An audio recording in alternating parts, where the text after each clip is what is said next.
රජයේ උපාධිධාරී ගුරු විභාගය වෙනුවෙන් සාමාන්‍ය දැනීම ප්‍රශ්න පත්‍රයට අදාළව ඔබට බහුවර්ණ ප්‍රශ්න 50ක් යොමු වෙනවා ගැසට් එකට අනුව. ඉතින් ඒ සඳහා උපකාරයක් විදිහට අපි මේ දක්වා සාරාංශ පාඩම් මාලාවන් 4ක් අරන් ඇවිල්ලා තිනවා. කලින් වීඩියෝ 4ක් අරන් ඇවිල්ලා තිනවා. ඒ නිසා මේ පළවෙනි වීඩියෝ එකේ සිට පිළිවෙලට නරඹගෙන ඇවිල්ලා මේ පස්වෙනි වීඩියෝ එක නරඹන්න කියලා ආරාධනා කරනවා. ඉතින් channel එකට අනුත් කරගෙන මුලින්ම මතක් කරනවා channel එක subscribe කරලා bell icon එක click කරලා තියන්න. එතකොට ඉදිරියටත් මෙවැනි රජයේ තරග විභාග සඳහා අපි අරගෙන පාඩම් නොමිලේම නැරඹීම හැකියාව ඔබට ලැබෙනවා. ඉතින් බලමු අපි කලින් වීඩියෝ එකේ කතා කරා මෙන්න මේ ආකාරයට සිසුවෙක් අධ්‍යාපනය ලැබිය යුතු ආකාරය සම්බන්ධයෙන් කලින් වීඩියෝ එක අපි කතා කරා. පූර්ව ළමා විද්‍යා අධ්‍යාපනය, ප්‍රාථමික අධ්‍යාපනය, කනිෂ්ඨ ද්විතීක අධ්‍යාපනය සහ ජ්‍යෙෂ්ඨ ද්විතීක අධ්‍යාපනයේ විදියට.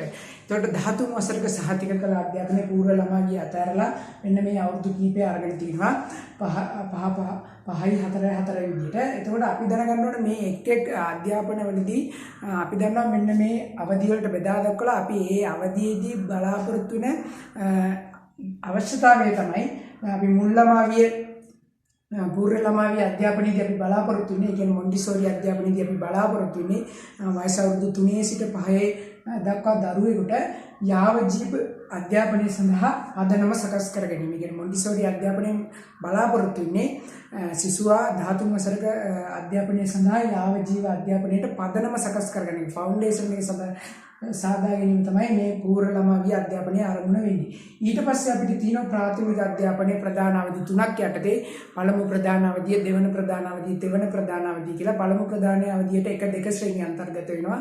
දෙවන ප්‍රධාන අවධියට 3 4 ශ්‍රේණිය අන්තර්ගත වෙනවා. තෙවන ප්‍රධාන අවධියට 5 වෙනි ශ්‍රේණිය අන්තර්ගත වෙනවා.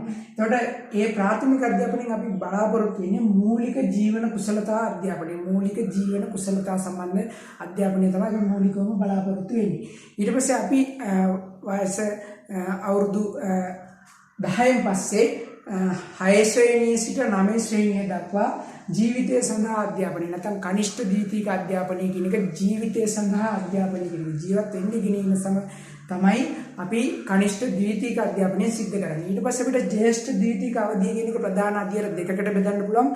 පළවෙනි අධ්‍යයන සහ දෙවන අධ්‍යයන. විදිහට පළවෙනි අවධිය කියලා කියන්නේ පළවෙනි අධ්‍යයන කියලා කියන්නේ 10 11 ශ්‍රේණි. දෙවන අධ්‍යයන කියලා කියන්නේ 12 13 ශ්‍රේණි. එතකොට පළවෙනි අධ්‍යයන 10 11 ශ්‍රේණි වලින් අපි රැකියාව සඳහා පදනම සකස් කරනවා. ඒ කියන්නේ O level මට්ටමින් දරුවෙක් රැකියාව සඳහා පදනම සකස් කරනවා. ඒ කියන්නේ තමයි ගොඩක් ජොබ් වේකන්සීස් බලනකොට O levels සාමාන්‍ය බල ප්‍රතිඵලවල ගණිතය සහ ඉංග්‍රීසි ප්‍රධාන වශයෙන් සලකා බලන්නේ තියෙන සාමර්ථ්‍ය බොහෝ වෙලාවට ඉංග්‍රීසි සඳහා අවම සී සාමර්ථ්‍යකින් ඉල්ලන්නේ රැකියාව සඳහා පදනම සකස් කිරීම තමයි ජ්‍යෙෂ්ඨ ද්විතීක අධ්‍යාපනයේ පළවෙනි අධ්‍යයන 10 11 ශ්‍රේණි වලට අදාළ සිද්ධ කරන්නේ. ජ්‍යෙෂ්ඨ ද්විතීක අධ්‍යාපනයේ දෙවැනි අධ්‍යයනයේදී 12 13 ශ්‍රේණිවලදී අධ්‍යාපනය ලබා දෙන්නේ අපි විශ්වවිද්‍යාල අධ්‍යාපනය අධ්‍යාපන පීඨවල අධ්‍යාපනය ලබා දෙන ශාස්ත්‍රීය සහ වෘත්තීය ජීවිතයට පදනම ශාස්ත්‍රීය සහ වෘත්තීය ජීවිතයට පදනම විදියට අපි දෙවැනි අධ්‍යයනයෙන් කතා කරනවා 12 13 ශ්‍රේණි විශ්වවිද්‍යාල අධ්‍යාපනය සඳහා වැඩිදුර අධ්‍යාපනයට යොමු කිරීම සඳහා තමයි 12 13 අධ්‍යාපනය අපි හඳුන්වලා දීලා තියෙන්නේ. ඊට පස්සේ තවදුරටත් අපි කතා කරනවා නම් මූලිකවම අපි කතා කරා ප්‍රධාන වශයෙන් කලින් වීඩියෝ එකේ කතා කරපු දේවල් වල පොඩි සංශෝධන කීපයක් තියෙනවා. එතනදී මම සඳහන් කරනකොට විශේෂයෙන්ම මතක තියාගන්න ඕනේ. ඒකයි මම පිළිවෙලට නරඹන්න කියලා සඳහන් කරේ. ඒකට අපි දන්නවා මහා පොළ ශිෂ්‍යත්වයේ කියන විශ්වවිද්‍යාල වරම් ලැබපු සිසුන් සඳහා හඳුන්වා දුන්නේ ලලිත් ඇතුළත් මුදලි අධ්‍යාපන අමාත්‍යතුමා විසින්. ඒකට 1981 වර්ෂයේදී තමයි හඳුන්වා දුන්නේ. එතනදී ලලිත් ඇතුළත් මුදලි මහතා හඳුන්වා දුන්න මහා පොළ ශිෂ්‍යත්වයේ කියන එක 2025 වසරට අදාළ 2025 මහා පොළ 2025 මහා පොළ ශිෂ්‍යාධාරය 2025 මහා පොළ ශිෂ්‍යාධාරය 2025 අප්‍රේල් සිට ගෙවීම කරා මාසිකව විශ්වවිද්‍යාල අධ්‍යාපනය හදාරන අඩු ආදායම්ලාභී කියන්නේ රජයේ සේවය නොවන දරුවන්ට ලබන්න පුළුවන් මහා පොළ ශිෂ්‍යාධාරය මහා පොළ මාසික රුපියල් 7500 කියලා තමයි තිබ්බේ. 7500 කියලා තමයි තිබ්බේ. බර්සරි එක බර්සරි මහා පොළ දීවනාව 7500 කොයි තිබ්බා බර්සරි එක තිබ්බා රුපියල් 6500ක් විදියට. එතකොට ඒක දැන් අපි දන්නවා මේ අපි ඉන්නේ 2026 වර්ෂයේ 2026 වර්ෂයේ මොන සංශෝධනයේ හරියට මතක තියාගන්න. පේපරේ බහුවර්ණ ප්‍රශ්න අහුවොත් 2025 අප්‍රේල් වලට අදාළව මහ පොළ ශිෂ්‍යාධාරයේ මාසිකව කොච්චර ගෙවනවද? රුපියල් 7500යි. බර්සිටි දීමනාව කියන එක රුපියල් 6500ක් දෙනවා. ඊට පස්සේ අපි දන්නවා 80 වෙනි අයවැය ප්‍රකාශනය 80 වෙනි අයවැය ප්‍රකාශනය 80 වෙනි අයවැය අරන් ආව 2026 වර්ෂයේ වත්මන් රජය විසින්. එතනදී අපි මේ මහ පොළ කියන එකේ අගය වැඩි කරා රුපියල් 10000 දක්වා රුපියල් 10000 දක්වා අගය වැඩි කිරීම සිදු කරා මහ පොළ සඳහා. ඒතර බර්සරි වල වැඩි කරා රුපියල් 9000 දක්වා. ඒතර හොඳට මතක තියාගන්න මහ පොළ දීවනාව සහ බර්සරි දීවනාව අතර තියෙන ગેප් එක රුපියල් 10ක වෙනසක්. ඒතකොට හොඳට මතක තියාගන්න 2026 වර්ෂයේ අයවැය අරන් එනකොට 80 වෙනි අයවැය තමයි 2026 වසරේ අරන් ආවේ. එතනදී දැන් වර්තමානයේදී විශ්වවිද්‍යාලයේ අධ්‍යාපනය හදාරන ශිෂ්‍යයෙකුට රජයේ සේවයක නොවන තමන්ගේ දෙමව්පියන් රජයේ සේවයේ නොවන දරුවන් සඳහා ගිහින් වෙන්නේ. ඒකට රුපියල් 10000ක දීමනාවක් මාසිකව හම්බ වෙනවා මහ පොළ ශිෂ්‍යත්වයේ විදියට 2026ට අදාළව. ඒකට රුපියල් 9000ක් හම්බ වෙනවා බර්සරි දීමනාව. 2025 මහ පොළ අප්‍රේල් වැඩි කරපු වගේම තමයි මේ තියෙන්නේ. ඒකට ඒ සම්බන්ධයෙන් කතා කරනකොට තවදුරටත් මේ 2025 අධ්‍යාපන ගෙවීම් සම්බන්ධයෙන් වැඩි කරා. ඒකට අපි දන්නවා ඊට කලින් පහ ශ්‍රේණියේ ශිෂ්‍යත්වය සඳහා අපි සඳහන් කරා කලින් වීඩියෝගේ රුපියල් 750ක දීමනාවක් තමයි මාසිකව පහ ශ්‍රේණියේ ශිෂ්‍යත්වය සමත් දරුවෙකුට ගෙවීම සිද්ධ කරගෙන ආවේ.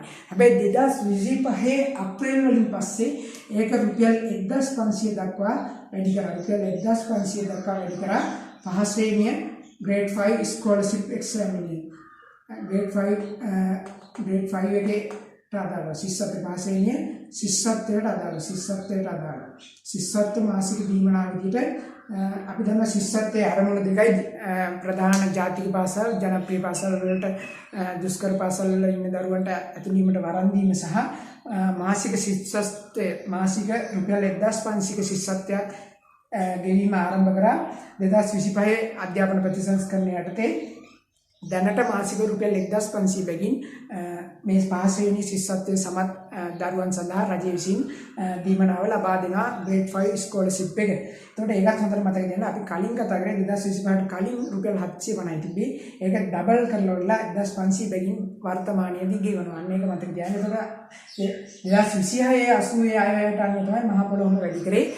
මහ පොළොවල අගයන් වැඩි කරේ ඔන්න ආකාරයට ලලිත් ඇතුළත් මුදලි මහතා විසින් තමයි මේක 1981 වර්ෂයේදී ආරම්භ කරේ. ඊට පස්සේ තවදුරටත් මේ අධ්‍යාපනය සම්බන්ධයෙන් අපිට කතා කරන්න විශේෂයෙන්ම මතක් කරගන්න සංකල්ප කීපයක් තියෙනවා. අපි ඒ පිළිබඳව පොඩ්ඩක් අවධානය යොමු කරලා බලමු. මූලිකවම ඒ සම්බන්ධයෙන් අපි අවධානය යොමු කරොත් අපිට තියෙන විශේෂ programs ටිකක් තියෙනවා. විශේෂයෙන් මතක තියාගන්න ඕනේ සමහර වෙලාවට විභාගයේ බහුවර්ණ ප්‍රශ්න වල මෙහෙම ලියන්න එන්නේ නැහැ. මම ලියලා සඳහන් කරන්නේ ඔබට ඒකේ වචනේ අහලා හුරුවක් තිබ්බොත් අදාළ ප්‍රශ්නෙට නිවැරදි පිළිතුරු ගන්න පුළුවන් MCQ ප්‍රශ්නයක් නිසා. එතකොට ඔබට මූලිකවම මතක තියාගන්න ඕනේ මෙතනදී අපි දන්නවා විවිධ ප්‍රෝග්‍රෑම් තියෙනවා. අපි දන්නවා GEM ප්‍රොජෙක්ට් එක කියන්නේ GEM ව්‍යාපෘති කියන එක GEM ප්‍රොජෙක්ට් කියන එක EP කියන එක අපි දන්නවා General Education Modernization Program. ඒ කියන්නේ සාමාන්‍ය අධ්‍යාපනය නවීකරණය කිරීමේ වැඩසටහන. සාමාන්‍ය අධ්‍යාපනය නවීකරණය කිරීමේ වැඩසටහන. මේ සඳහා දැන් GEMP කියලා දැන් සමහරවල්ලාට එහෙමත් අහන්න පුළුවන්. එතකොට ඔබ බය වෙන්න එපා. General Education Modernization Program. මේ කියන්නේ සාමාන්‍ය අධ්‍යාපනය නවීකරණය කිරීමේ වැඩසටහන. එතකොට ඒකට ආධාර ලබා දුන්නේ ලෝක බැංකුව මගින්. ඒක ආධාර ලබා දුන්නේ ලෝක බැංකුව මගින්. ලෝක World Bank එක මගින් තමයි ලබා දෙන්නේ. ලෝක බැංකුව මගින් ලබා දෙන්නේ World Bank එක මගින් තමයි ලබා දෙන්නේ. GEM ප්‍රොජෙක්ට් එක මගින් මෙන්න මේ මම කිව්වේ කලින් සාමාන්‍ය අධ්‍යාපනය නවීකරණය කිරීමේ වැඩසටහන General Education Modernization Program කියලා ප්‍රොජෙක්ට් එකක් කරද්දක් නෑ. ඊළඟට අපි දන්නවා තවත් ව්‍යාපෘති ක්‍රියාත්මක වුණා මේ අධ්‍යාපනයට අදාළව. එතන තියෙන අපි ඒකට කියනවා කෙටියෙන් කියනවා SESIP SESIP කියලා ප්‍රෝග්‍රෑම් එකක් තියෙනවා. ඒකට අපිට ආධාර කරේ ආසියානු සංවර්ධන බැංකුව Asian Development Bank කියන එක. ඒතකොට ආසියානු සංවර්ධන බැංකුව. ඒක ආසියානු සංවර්ධන බැංකුව. ආසියානු සංවර්ධන බැංකුව මම කෙටියෙන් දානම් ඒෂියන් ඩෙවලොප්මන්ට් බැංක් කියලා.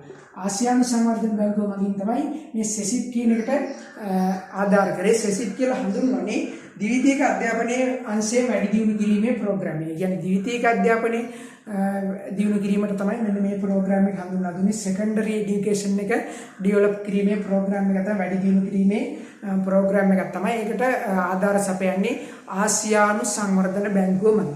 ඒ වගේම හොඳට මතක තියාගන්න ඕනේ තවත් ප්‍රෝග්‍රෑම් එකක් තියෙනවා IEP කියලා.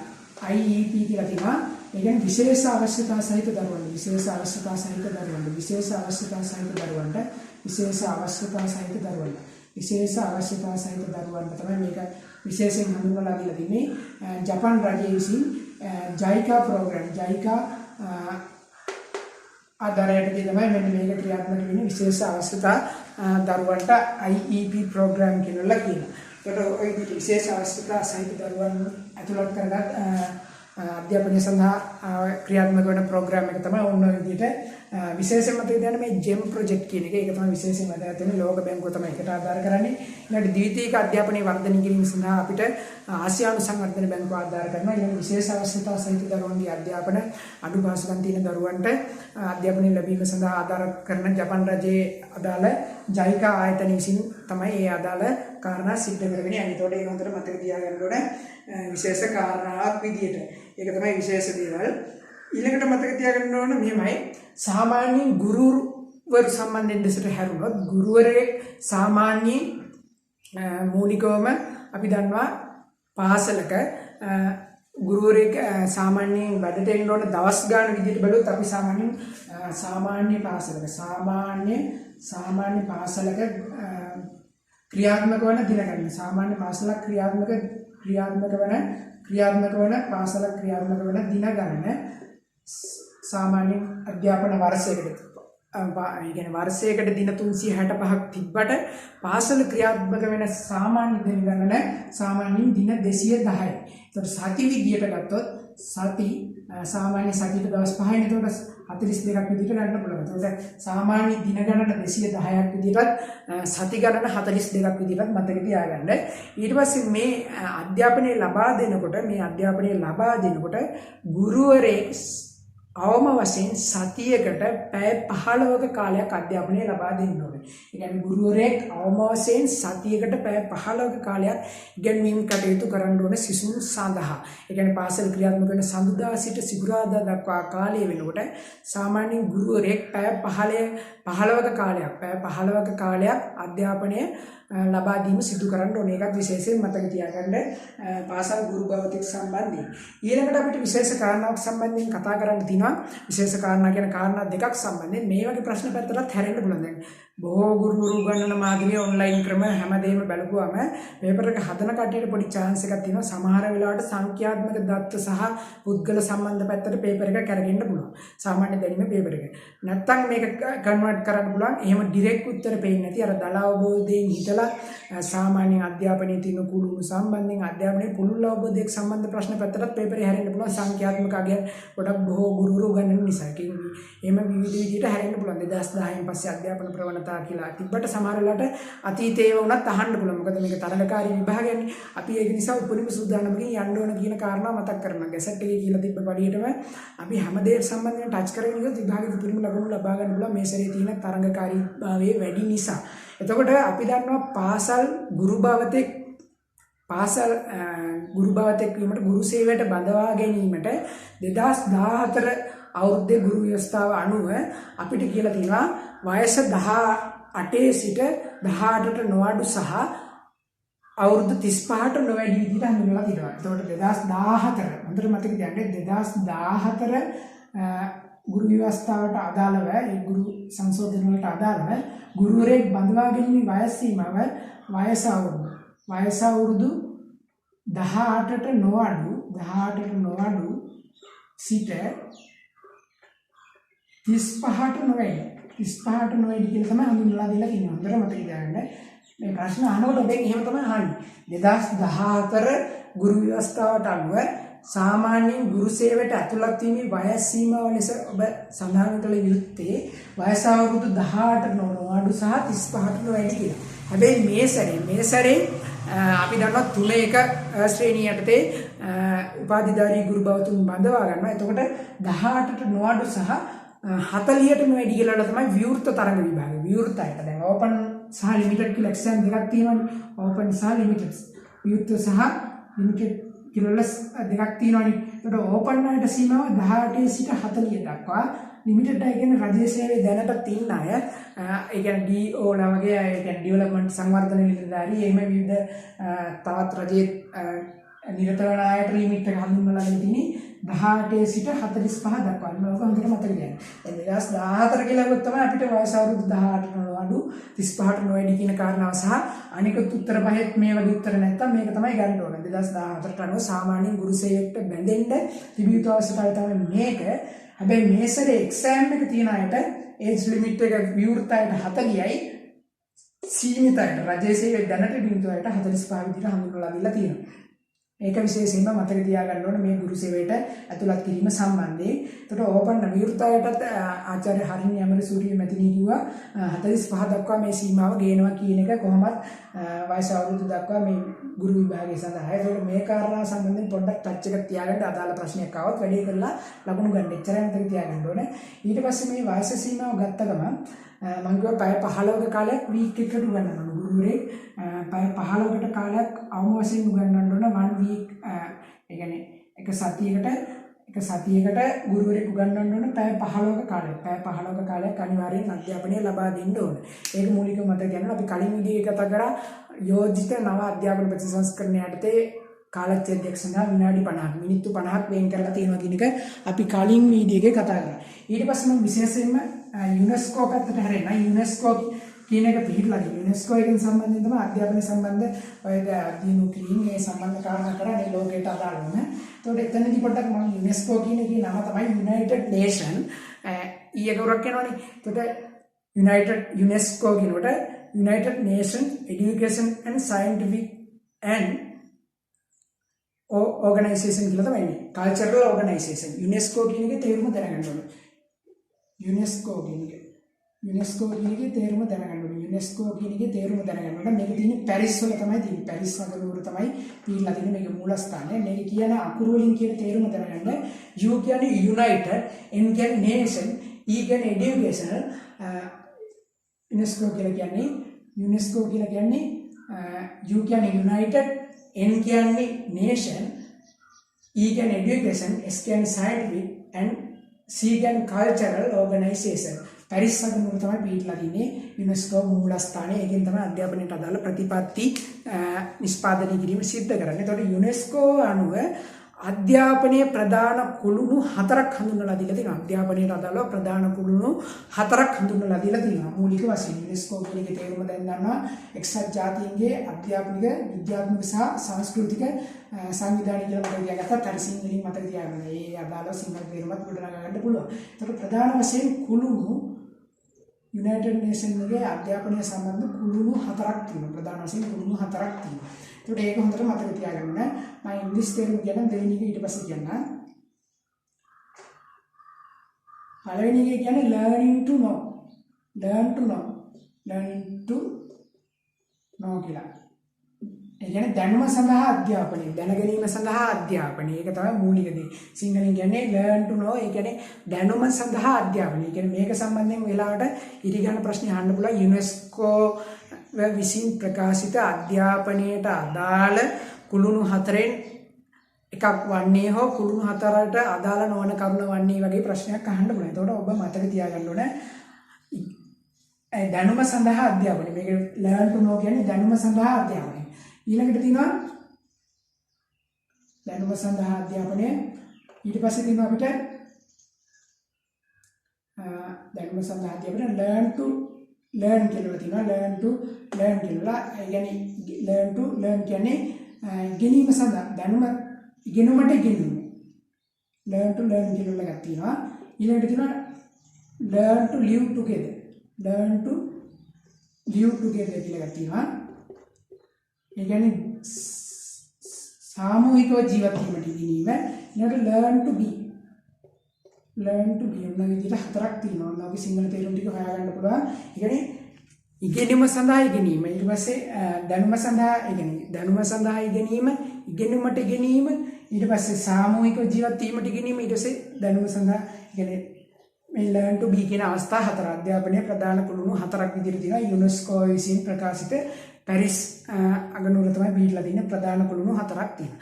ඊළඟට යෝජිත නව ප්‍රතිසංස්කරණ යටතේ කුළුණු පහක් තියෙනවා. යෝජිත නව 2026 අරන් ගන්න ආවට යම්කිසි දෝෂෙන් ප්‍රමාද වීමක් නිසා 2027 තමයි ඔන්න එතකොට නව අධ්‍යාපන ප්‍රතිසංස්කරණ අරන් යන්නේ දැන් 2027 සිට තමයි හඳුන්වලා දෙන්න යන්නේ.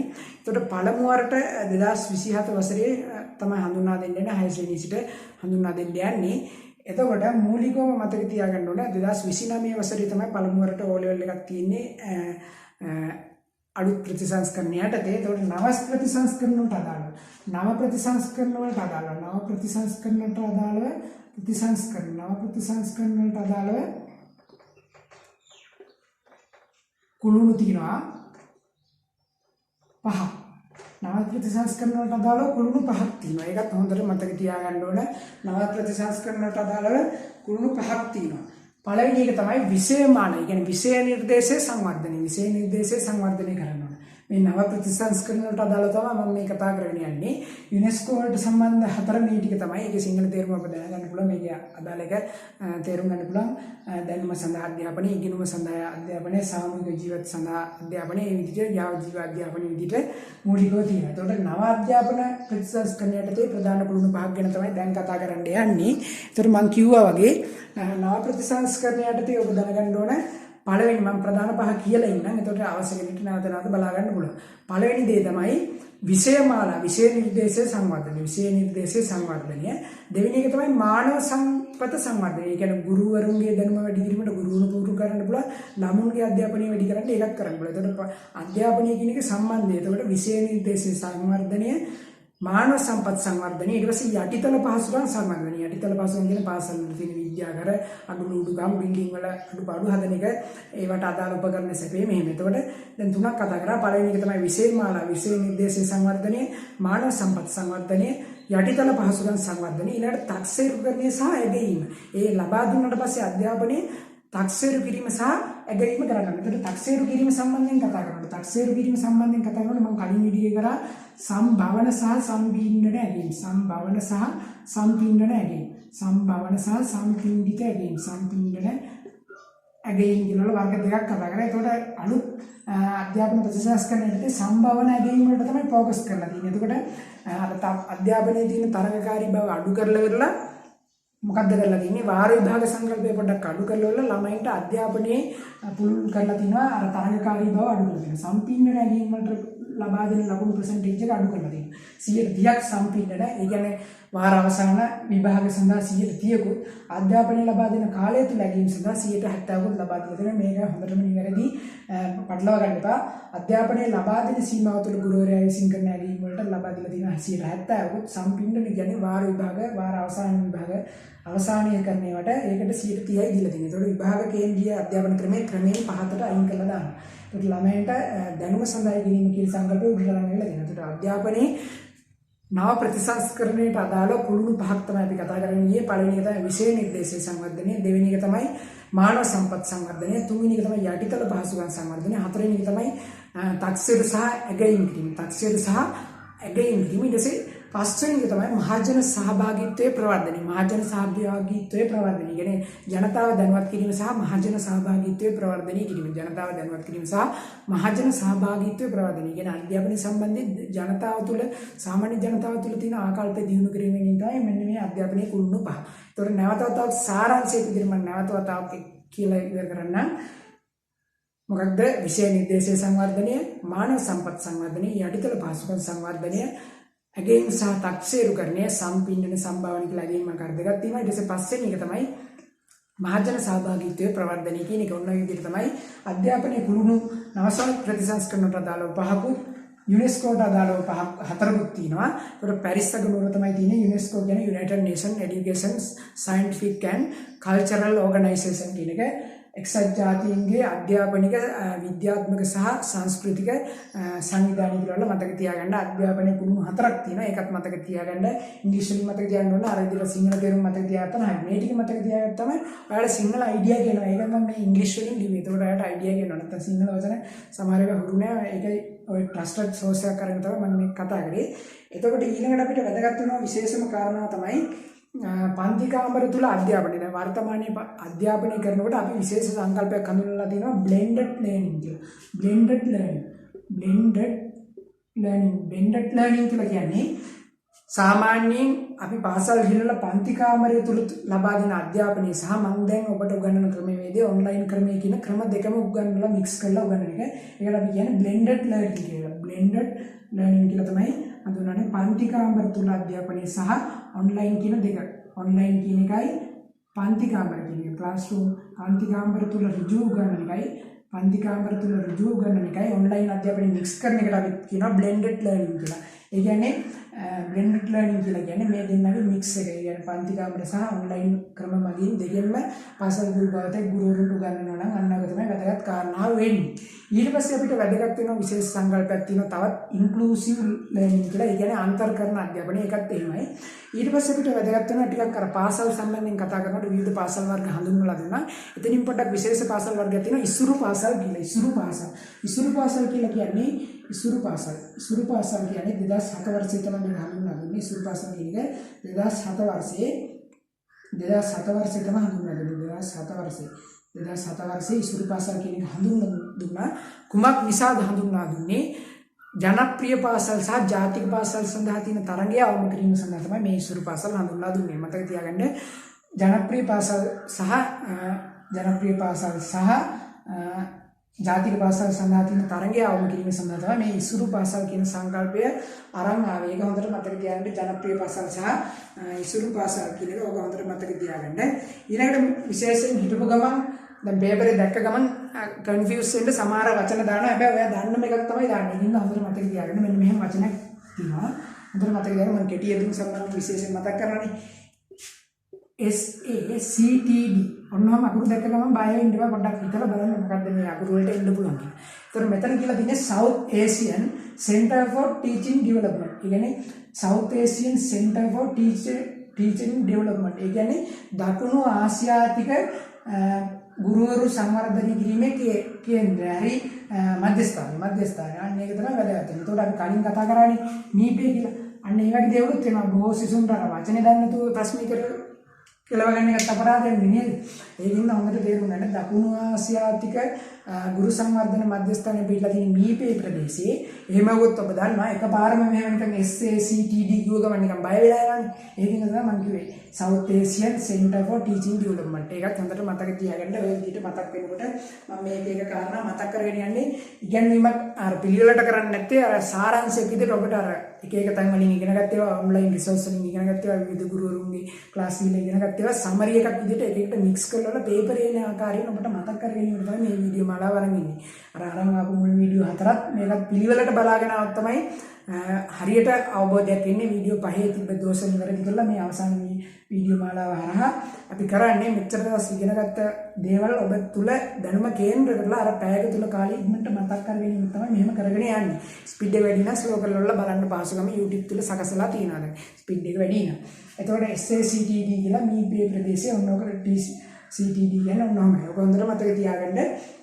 ඊළඟට තවදුරටත් මතක් කරනවා නම් තවදුරටත් 2026 වසරේ පාසල් නිලැඳුම් ලබා දීම සඳහා ආධාර කරපු රට තමයි චීනය. කියන්නේ පාසල් නිලැඳුම් සඳහා 2026 වසරේ පාසල් නිලැඳුම් සඳහා 2026 පාසල් නිලැඳුම් සඳහා සම්පූර්ණ නිලැඳුම් සඳහා ආධාර කරපු රට තමයි චීනය කියලා කියන්නේ. චීනෙන් තමයි ආධාර කරේ 2026 නිලැඳුම් සඳහා චීනය විසින් තමයි ආධාර කරේ. ඔකත් හොඳට මතක තියාගන්න. විශේෂ කාරණාවක් විදිහට ඊළඟට මතක තියාගන්න ඕන විශේෂ කාරණාවක් තමයි සාමාන්‍යයෙන් දැන් ගුරු සේවයට ඔබ ඇතුළත් වුණාට පස්සේ ඔබගේ සේවය ස්ථිර කිරීම සඳහා ගුරු පරිවාස කාලය කියලා එකක් තියෙනවා. ඒකට සාමාන්‍ය ගුරුවරයෙකුගේ පරිවාස කාලය වසර 3යි. සාමාන්‍ය ගුරු පරිවාස කාලය වසර 3යි. ගුරු පරිවාස කාලය වසර 3යි. දැන් විශේෂයෙන් මතක් කරනවා දැන් උපාධිධාරී ගුරු භාවතෙක් විදියට ඔබ ගුරු සේවයට ඇතුළත් වෙලා එතන ඔබ ලිමිට් වෙලා ඉන්න එපා. ඔබ යන්න පුළුවන් ඉහළටම යන්න ඕනේ. ඉහළටම යනවා කියන්නේ මෙහෙමයි. දැන් ගුරු භාවතෙක් විදියට ඔබ ඩිග්‍රියක් සහිතව විභාගේ සමත් වෙලා ඉඳලා ටීචින් සර්විස් එකට SLTS ශ්‍රී ලංකා ගුරු සේවය කියන සේවයට ඇතුළත් වුණාට පස්සේ ඔබ එතනින් ලිමිට් වෙලා ඉන්න එපා. ඊට පස්සේ ඔබ යන්න ඕනේ විදුහල්පතිනේ හරි අධ්‍යාපන පරිපාලන සේවය දක්වා හරි දියුණු වෙන්න ඕනේ. අන්න එතකොට එහෙම තමයි මේ අධ්‍යාපන සේවය ඉදිරි රඳා පවත්වලා තියෙන්නේ. ඒකට ඔබ ගුරු පරිවාස කාලයේ වසර 3ක් විදිහට ඔබ මතක තියාගන්න ඕනේ. ගුරුවරයෙක් සේවය ස්ථිර කර ගැනීම සඳහා පරිවාස කාලය තියෙනවා වසර 3ක්. ඊට පස්සේ ඔබට තියෙනවා මෙන්න මෙහෙම වැඩක්. ඔබ ගුරුවරයෙක් විදිහට වසර අවුරුදු 5ක් සේවය කරත් ඔබට ලියන්න පුළුවන් විදුහල්පති විභාගය. ඒතකොට විදුහල්පති කෙනෙක් වීමට අදාළ එක්සෑම් තියෙනවා වෙනවා. විදුහල්පති කෙනෙක් වීමට විදුහල්පති ශ්‍රේණියේ එක්සෑම් එක ගන්න ඔබ ගුරුවරයෙක් විදිහට වසර 5ක් සේවය දෙනවා. වසර 5ක් සේවය දෙනවා. ගුරුවරයෙක් විදිහට වසර 5ක් සේවය දුනම විදුහල්පති කෙනෙක් වෙන්න පුළුවන් chance එක තියෙනවා. ඒතකොට ඔන්න ඔබ හොඳට මතක තියාගන්න. ගුරුවරයෙක් විදිහට සේවය දෙන්න ඔබට විදුහල්පති කෙනෙක් විදිහට සේවයට බැඳෙන්න කැමති නම් මම කිව්වේ ලිමිට් වෙලා ඉන්නවා. වසර 3 පහුවෙලා වසර 5කින් ඔබට පුළුවන් විදුහල්පති විභාගයේ ආයතන කරලා එක්සෑම් එක දීලා පාස් වෙලා විදුහල්පති කෙනෙක් වෙන්න. ඊට පස්සේ මේ විදුහල්පතිලා සම්බන්ධයෙන් ගත්තම විදුහල්පතිවරුන්ගේ ඉංග්‍රීසි දැනුම කම්ප්ලීට් කර ගැනීම සඳහා කාලයක් ලබා දීලා තියෙනවා. හොඳට මතක තියාගන්න. විදුහල්පති කෙනෙක් වුණාම හොඳට ඉංග්‍රීසි නොලෙජ් එක තියෙන්න ඕනේ. ඒක සඳහාත් ඔබට කාලයක් ලබා දීලා තියෙනවා. ඒක නම් වසර 3ක් කාලය තුල තමයි ඔබ ඉංග්‍රීසි දැනුම හොඳට පරිපූර්ණ කරගන්න පුළුවන් chance එක දීලා තියෙනවා මේ විදුහල්පති ශ්‍රේණියේ SLPS කියලා හඳුන්වන ශ්‍රී ලංකා ප්‍රින්සිපල් සර්විස් කියලා. එතකොට විදුහල්පති සේවය තියෙනවා, ශ්‍රී ලංකා ගුරු සේවය තියෙනවා, ශ්‍රී ලංකා ගුරු අධ්‍යාපනච්ච සේවය තියෙනවා, ශ්‍රී ලංකා ගුරු අධ්‍යාපන පරිපාලන සේවය තියෙනවා. ඔය විදිහට සේවාවන් ගොඩක් තියෙනවා. ගුරු උපදේශක සේවය තියෙනවා. ඉතින් සේවා 5ක් විතර තියෙනවා.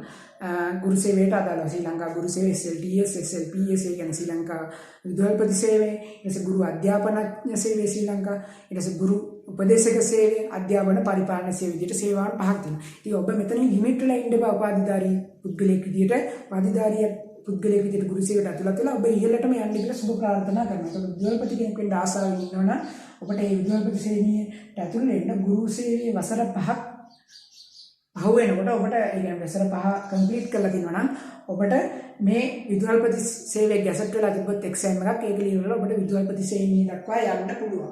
ඔන්න ඔය ආකාරයට විශේෂයෙන් මතක තියාගන්න. ගුරුවරයෙක්ට ඉංග්‍රීසි නොලෙජ් එක හොඳට කම්ප්ලීට් කරලා වසර 3ක කාලයක් ලබා දීලා තියෙනවා. ඒකත් හොඳට මතක තියාගන්න. ඊළඟ අලුතින් අධ්‍යාපන ක්‍රමයේ අනුව පාසලක එක වාරයකට එක සිසුවෙක් විසින් ක්‍රෙඩිට් 30ක් 35ක් ක්‍රෙඩිට්ස් දැන් අලුතෙන් ක්‍රෙඩිට්ස් ක්‍රමයේ සහ මොඩියුල් ක්‍රමයේ ක්‍රෙඩිට් 35ක් සම්පූර්ණ කරන්න ඕනේ එක් වාරයකට සිසුවෙක් විසින්. එක් වාරයකට සිසුවෙක් විසින් ක්‍රෙඩිට් 35ක් කවර් කරන්න ඕනේ. ක්‍රෙඩිට් 35ක් කවර් කරන්න ඕනේ. ඒක හොඳට මතක තියාගන්න ඕනේ. හොඳට මතක තියාගන්න.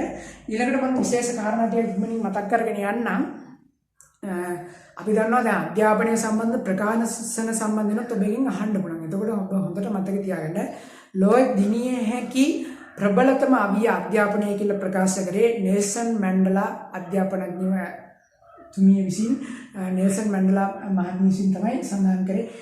මූලිකවම නෙල්සන් මැන්ඩලා තමයි සඳහන් කරේ මොකක්ද ලෝක දිනියේ හැකි ප්‍රබලම අවිය අධ්‍යාපනය කියලා මතක් කරේ.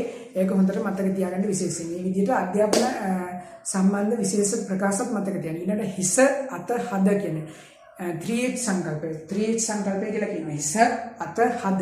ඒකට දැනුම ආකල්ප කුසලතා කියන එක තමයි ඔය කියන්නේ. දැනුම ආකල්ප කුසලතා කියන එක. හිස අත හද. ඒ කියන්නේ ඒ concept එක දැන් මහත්මා ගාන්ධිතුමා සම්බන්ධව අපිට පොඩ්ඩක් ටච් වෙන්න පුළුවන් සාමාන්‍ය ගුරු විභාගය සම්බන්ධයෙන් 3H සංකල්පය. 3H සංකල්පය හිස අත හද. ඒ කියන්නේ head hand heart. දැන් මේක ඔහම මහත්මා ගාන්ධිතුමා කිව්වට 3H සංකල්පය කියලා මේකෙන් බලලා තියෙන දේ අලුතෙන් හොයාගෙන තියෙනවා. දැනුම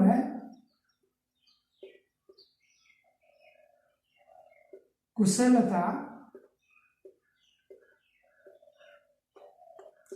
ආකල්ප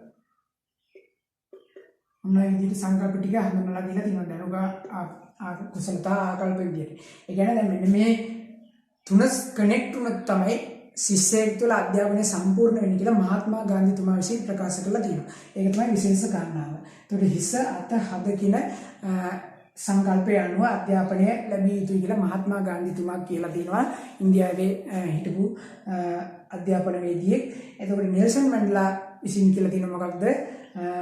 ලෝක දිනියේකි ප්‍රබලමාවිය අධ්‍යාපනය කියලා සඳහන් කරලා තියෙනවා. ඉතින් ওই විදිහට අධ්‍යාපනය සම්බන්ධ විශේෂ ප්‍රකාශ කරපියවත් පොඩ්ඩක් වෙනම කොලයකට අරගෙන ටච් කරගන්න පුළුවන්. ඒ සම්බන්ධයෙන් ඉදිරියට තවත් වීඩියෝ දෙක තුනක් හරි ඕන නම් ඒ සම්බන්ධයෙන් පහලින් කමෙන්ට් කරන්න. මේ උගන්වන ක්‍රමවේදය හොඳ නැහැ. ඒකත් පහලින් කමෙන්ට් කරන්න. මම ප්‍රශ්න කීපයක් අහන්න. ඒ ප්‍රශ්න කීපයට පිළිතුරු සපයලා මේ වීඩියෝ එක අදට අවසන් කරමු. පළවෙනි ප්‍රශ්නේ තමයි ලෝක පිහිටා තිබෙන විශාලතම විශ්වවිද්‍යාලය කුමක්ද? ලෝක පිහිටා තිබෙන විශාලතම විශ්වවිද්‍යාලය කුමක්ද?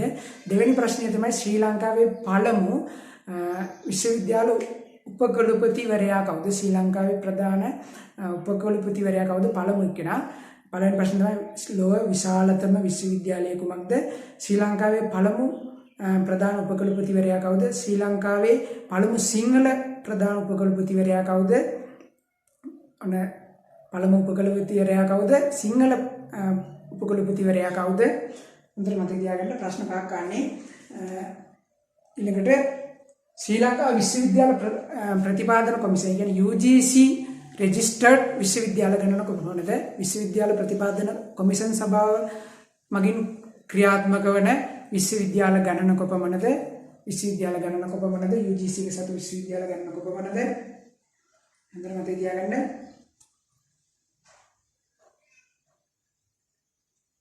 ඊළඟට තව ප්‍රශ්නයක් දුන්නොත්